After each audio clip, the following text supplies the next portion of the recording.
Subconscious mind of a child is like wet clay, ready to be molded. लाशऊर एक ऐसी गीली मिट्टी की तरह होता है कि जिसको आप जैसे चाहें मोल्ड कर सकते हैं। यानी कि रात के वक्त या किसी ऐसे वक्त में, स्पेशली रात के वक्त, बच्चों को अगर हम कोई भी ऐसी बात बोलें, कोई नसीहत वसीयत करें, कोई अच्छी बात सिखाएं, जिस तरह देखें मिसाल के तौर पे हम अमूमन रात के वक्त बच्चों को जो कलमे होते हैं, मैं बच्चों को कलमे पढ़ाती हूँ रात को, सोने की दुआ, इसके अलावा आयतुल कुर्सी, दुआए कनूत, जो जो चीज़ें उनको याद होती हैं ना, उनको वो रिपीट करवाती हूँ।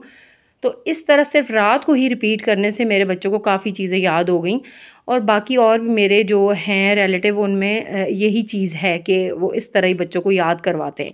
तो लाशऊर एक ऐसी गीली मिट्टी की तरह होता है, यानी कि कोई भी चीज़ अगर आपने बच्चों को सिखानी है, कोई भी नसीहत करनी है, कोई वसीयत करनी है, कोई ऐसी चीज़ सिखानी है जिससे आपने उनको मना करना है, झूठ से मना करना है, तो आप उनको रात को बेड टाइम पर ये चीज़ें बोलें, उनको समझाएं, तो वो ज़रूर वर्क करेगी इंशाल्लाह ताला।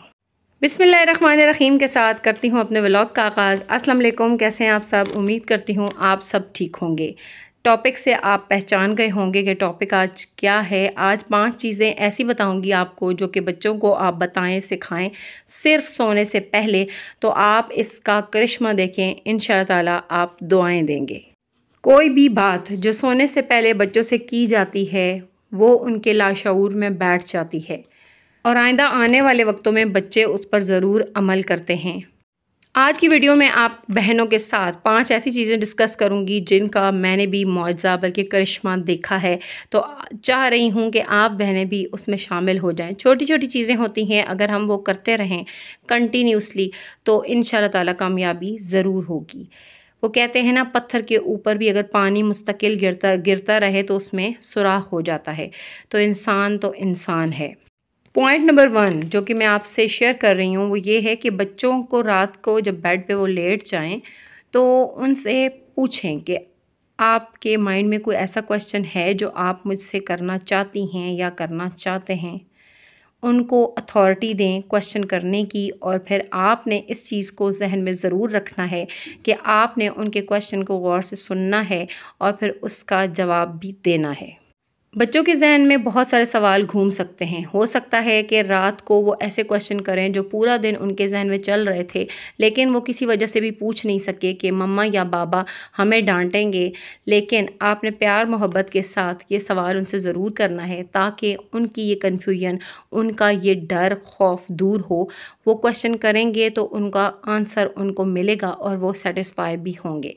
सवाल मुख्तलिफ हो सकते हैं कि बाबा या मम्मा आप मुझसे कितना प्यार करते हैं, या बहन भाई में से कोई भी एक बहन भाई में से एक क्वेश्चन कर सकता है कि मम्मा आप मुझसे ज़्यादा प्यार करती हैं या मेरी छोटी बहन से ज़्यादा प्यार करती हैं या मेरे बड़े भाई से ज़्यादा प्यार करती हैं। इस तरह के क्वेश्चन बच्चे कर सकते हैं। इसके अलावा हो सकता है कुछ स्टडी से रिलेटेड उनके जहन में कुछ ऐसी खलिश सी रह गई है कि जो वो जानना चाहते हैं, उससे रिलेटेड भी वो क्वेश्चन आपसे कर सकते हैं। या फिर उनका क्वेश्चन ये भी हो सकता है कि मम्मा आपने मुझे फ़लाँ बात में मारा क्यों था या डांटा क्यों था, या आपके डांटने की वजह क्या थी। या फिर ये भी क्वेश्चन हो सकता है कि आपने फ़लाँ चीज़ मुझे क्यों नहीं दी थी। तो जब भी बच्चे सवाल करें हमने पूरी कोशिश करनी है कि हम उनका सेटिस्फैक्ट्री आंसर दें। अच्छा, यहाँ मैं डेली रूटीन आपके साथ शेयर कर रही हूँ। पहले नाश्ते की रूटीन शेयर की, अब किचन के बाकी काम कर रही हूँ। मैं शामी कबाब बना रही हूँ। शामी कबाब बनाने के थोड़े से मुख्तलिफ तरीके आजमाती रहती हूँ क्योंकि मेरी अम्मी जो हैं वो ना शामी कबाब ऐसे नहीं खाती, तो फिर मैं उसमें प्याज और धनिया और बाकी के मसाला जात भी डालती हूँ जो कि अमूमन शामी कबाब में नहीं होते, लेकिन एक डिफरेंट स्टाइल के साथ है। टेस्ट बहुत ही फ्लेवरफुल होता है, आप ज़रूर ट्राई करना। Now move to the topic. Point number 2 is I am so glad to have you, यानी कि बच्चों को ये रियलाइज़ करवाएं कि उनकी इम्पोर्टेंस हमारी ज़िंदगी में क्या है, या हम उनकी हमारी ज़िंदगी में होने से हम कितने खुश हैं। ये चीज़ का रियलाइज़ ज़रूरी करवाना होता है। बहुत से लोग कहते हैं कि वो मेरा बेटा है या मैं उसकी माँ हूँ तो उसे पता है कि मैं उससे कितना प्यार करती हूँ, लेकिन ये चीज़ काफ़ी नहीं होती। ये पहले वक्तों में ये चीज़ें होती थी, लेकिन आजकल जब तक आप बच्चे को रियलाइज़ नहीं करवाएंगे या किसी को भी रियलाइज़ नहीं करवाएंगे तो उसे कभी भी इस चीज़ का एहसास नहीं होगा। तो बच्चों को वक्तन फ़वक्तन ये चीज़ ज़रूर याद करवाएं, और स्पेशली रात के वक्त जब वो बेड टाइम के वक्त ना उनको ये ज़रूर रिमाइंड करवाएं, ताकि बच्चों के लाशऊर में ये बात रिपीट होती रहे। Point number 3 is what is your plan for tomorrow. बच्चों से ये ज़रूर पूछें जब वो रात को बेड टाइम पर हों, मतलब बेड पर हों, तो उनसे ये ज़रूर सवाल करें कि आपका कल क्या प्लान है। स्पेशली जो वीकेंड्स होते हैं उनमें लाजमी पूछें बच्चों से। इस तरह बच्चों को ना एक सेल्फ़ कॉन्फिडेंस भी आएगा और उनको ये चीज़ अच्छी लगेगी कि उनसे पूछा जा रहा है, उनको वैल्यू दी जा रही है, उनको ये एहसास होगा कि हमारे पेरेंट्स जो हैं वो हमें वैल्यू देते हैं, हमें इम्पोर्टेंस देते हैं, या हमारी कोई इम्पोर्टेंस है। उन्हें ये एहसास होगा कि हमारे पेरेंट्स हमसे प्यार मोहब्बत करते हैं, हमें इम्पोर्टेंस देते हैं। तो ये सवाल आपने अपने बच्चों से लाजमी करना। अच्छा, यहाँ मैं वाइट पुलाव बना रही हूँ, मैं शामी कबाब बना रही थी, तो मेरी अम्मी की कॉल आ गई थी कि मैं आ रही हूँ। तो फिर जल्दी से जी मैंने वाइट पुलाव बनाया, भाभी ने लौकी गोश्त बनाया था, तो माशाल्लाह बहुत ही वो भी मज़े का बना था, ये बहुत ज़्यादा टेस्टी बना था। तो जी टॉपिक की तरफ चलते हैं। अच्छा, बच्चों से जब हम ये क्वेश्चन करेंगे ना कि उनका कल का क्या प्लान है, तो वो ज़रूर मतलब उनके ज़हन में ये घूमेगा कि हमने आज क्या किया था, हमने कल क्या करना है। और मतलब बहुत से लोग दुनिया में ऐसे भी होते हैं कि जिनकी ज़िंदगी का कोई गोल नहीं होता। इस तरह बच्चों को पता चलेगा कि उन्होंने अपनी ज़िंदगी में क्या करना है, फ़ाइनल इंशाल्लाह ताला जो ज़िंदगी आने वाली है उसमें क्या करना है, और डेली बेसिस पर उन्होंने क्या क्या करना है।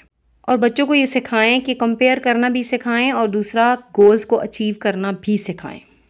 Point number 4 is I am listening to you, यानी कि मैं आपको सुन रहा हूँ, मैं आपकी तरफ मुतवज्जा हूँ, आप जो बोलोगे मैं आपको सुन रहा हूँ।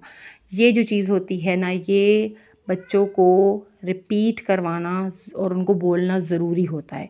उनको ये रियलाइज़ करवाना कि मतलब ये जो बेड टाइम का ये थोड़ा सा टाइम है ना, ये 10 मिनट है या 15 मिनट है, मैं इसमें ना आपकी तरफ मुतवज्जा हूँ। अच्छा, ये 5 पॉइंट मैं आपके साथ शेयर कर रही हूँ, तो पाँचों के पाँचों हमने डेली बेसिस पर वर्क करना है। एक पॉइंट पर एक दिन काम करना है तो दूसरे पॉइंट पर दूसरे दिन, क्योंकि बेड टाइम से पहले 15 मिनट्स या 30 मिनट आप बच्चों को दें तो that is enough. Point number 5 is I love you unconditionally, यानी कि मैं आपसे बहुत प्यार करती हूँ या बहुत प्यार करता हूँ। ऐसा प्यार, ऐसी मोहब्बत, ऐसा खुलूस, ऐसा लगाव, और ऐसी मैं बयान नहीं कर सकती इसको लफ्ज़ों में, कि बच्चों को आप रियलाइज़ करवाएं कि मैं आपसे ऐसे मोहब्बत करता हूँ कि मैं आपके बग़ैर रह नहीं सकता, या मेरी ज़िंदगी आपकी वजह से है, या मेरी ज़िंदगी का हुसूल या मकसद ही आप हैं, मेरी ज़िंदगी की तमाम खुशियाँ आपके गिर्द घूमती हैं। ये ज़रूर बच्चों को बताना है डेली बेसिस पर। तो इंशाअल्लाह ताला अल्लाह करेगा इंशाअल्लाह हमारी आने वाली नस्लें और औलादें जो हैं किसी मकाम पर पहुँचेंगी इंशाअल्लाह ताला। तो यहाँ पे मेरा पुलाव भी पक के तैयार हो गया है। तो जी उम्मीद करती हूँ आज का व्लॉग कुछ हेल्पफुल हुआ होगा आपके लिए। वीडियो अच्छी लगे तो लाइक शेयर कर देगा मुझे भी, ताकि सपोर्ट हो। अपना बहुत ज़्यादा ख्याल रखिएगा, दुआ में याद रखिएगा। इंशाअल्लाह ताला जल्दी लौट कर आऊँगी एक अच्छे नए व्लॉग के साथ, नए कंटेंट के साथ। तो अपना बहुत ज़्यादा ख्याल रखिएगा, खुश रहें, आबाद रहें, जहाँ भी रहें, हंसते रहें, मुस्कुराते रहें, और मेरे व्लॉग्स देखते रहें और उनको एंजॉय करते रहें। अल्लाह हाफ़िज़।